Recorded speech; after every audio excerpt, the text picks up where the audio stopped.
के लिए एक अत्यंत महत्वपूर्ण व्रत है। यह व्रत ज्येष्ठ मास की अमावस्या को मनाया जाता है।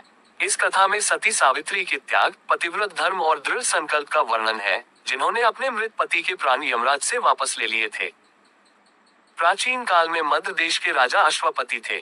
उनकी कोई संतान नहीं थी, इसलिए उन्होंने विधि विधान से 18 वर्षों तक तपस्या की, जिससे प्रसन्न होकर देवी सावित्री ने उन्हें एक कन्या का वरदान दिया। कन्या का नाम सावित्री रखा गया। सावित्री जब विवाह योग्य हुई, तो उसने स्वयं तपोवन में रह रहे राजा द्युमत्सेन के पुत्र सत्यवान को अपने पति के रूप में चुना। जब सावित्री ने अपने चयन के बारे में अपने पिता को बताया, तो वहां उपस्थित देवर्षि नारद ने कहा कि सत्यवान अल्पायु है और ठीक 1 वर्ष बाद उनकी मृत्यु निश्चित है। राजा अश्वपति चिंतित हो गए और सावित्री को किसी और को चुनने की सलाह दी, लेकिन सावित्री ने दृढ़ता से कहा, आर्य कन्याएं अपना पति एक बार ही चुनती हैं। सावित्री और सत्यवान का विवाह हो गया। सावित्री अपने राजमहल के सुख छोड़कर सत्यवान के साथ वन में रहने लगी। जैसे जैसे सत्यवान की मृत्यु का समय निकट आया, सावित्री ने 3 दिन पूर्व ही उपवास और तप शुरू कर दिया। नारद जी द्वारा बताए गए दिन, जब सत्यवान लकड़ी काटने के लिए जंगल में गए, तो सावित्री भी उनके साथ गईं।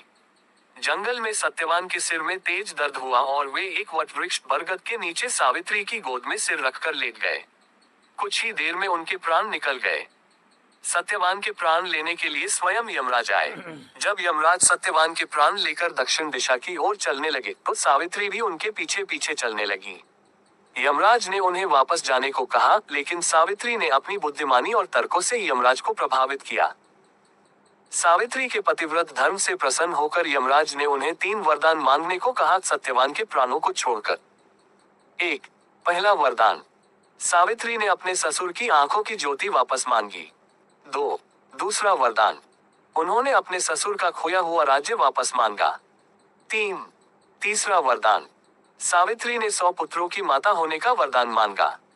यमराज ने बिना सोचे तथास्तु कह दिया। तब सावित्री ने विनम्रता पूर्वक कहा कि प्रभु, आप एक पतिव्रता स्त्री को बिना पति के पुत्रवती होने का आशीर्वाद कैसे दे सकते हैं। यमराज अपनी ही बात के जाल में फंस गए। वे सावित्री की चतुर बुद्धि और निष्ठा से इतने प्रसन्न हुए कि उन्होंने सत्यवान के प्राण वापस कर दिए। सावित्री वापस उसी वट वृक्ष के पास पहुंची, जहां सत्यवान का मृत शरीर पड़ा था। सावित्री के स्पर्श से सत्यवान पुनः जीवित हो उठे। बरगद का पेड़ दीर्घायु और स्थिरता का प्रतीक माना जाता है। ब्रह्मा, विष्णु और महेश का वास इसमें माना गया है। इस दिन महिलाएं वट वृक्ष की परिक्रमा करती हैं और उस पर सूती धागा लपेटती हैं, जो उनके अटूट रिश्ते का प्रतीक है। यह व्रत पति की लंबी आयु और सुखद वैवाहिक जीवन के लिए किया जाता है। मान्यता है कि इस कथा को सुनने मात्र से घर में सुख समृद्धि आती है और संकट दूर होते हैं। जय सत्यवान सावित्री।